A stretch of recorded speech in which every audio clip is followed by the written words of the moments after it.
update for this week's Udemy stuff. So right now with the app, it is looking a little bit different compared to how it was the last update, where we had the button down here and the nav bar was styled a little bit differently, looked more like an Android app. So this week we focused on making the app more adaptive and being platform dependent. So if it's an iOS app, it's going to look a little bit different, and if it's an Android app, it's going to look at a little bit more so styled towards the Android's styling. And so as you can see, the nav bar looks a little bit more like an iOS app, and there's also not that floating button down here because that's not very native for an iOS app.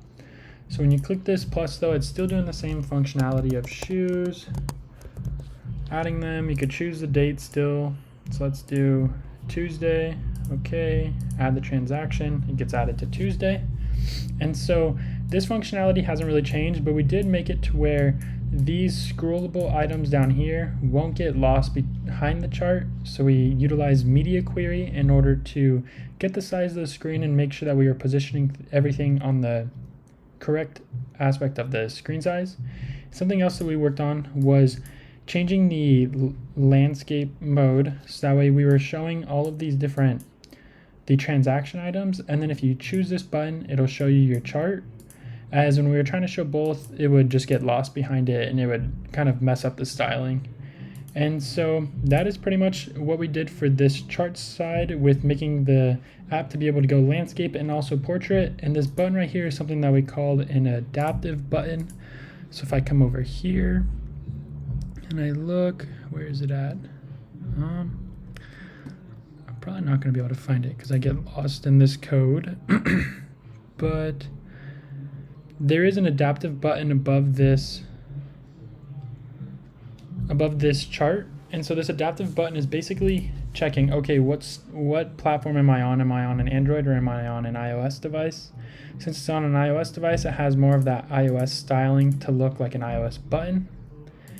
And so now with that being said, that is pretty much the changes that we had for this week, just restyling and making things more easier for the user to view the app and look more platform independent. And so with regards to the code, we're using this new thing of platform and checking if it's an iOS app, and if it was, we are using some Cupertino stylings, and then if it wasn't, we were using the material theme, just regular scaffolds or app bars or other things like that.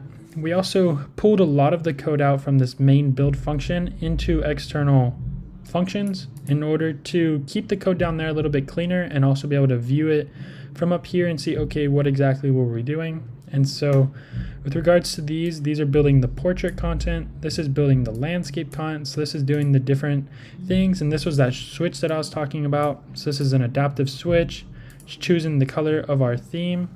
And also it will show the chart when this is turned on. And then we have our app bar builder, which is checking if it's an iOS app, and if it is, it's building a Cupertino navigation bar. Otherwise, it's just going to build a general app bar.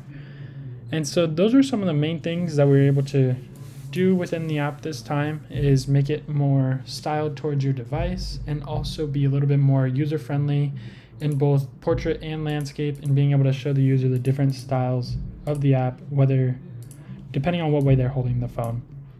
Now if we take a look at the Udemy course, you can see section 5 I finished up, and section 6 I also finished everything up.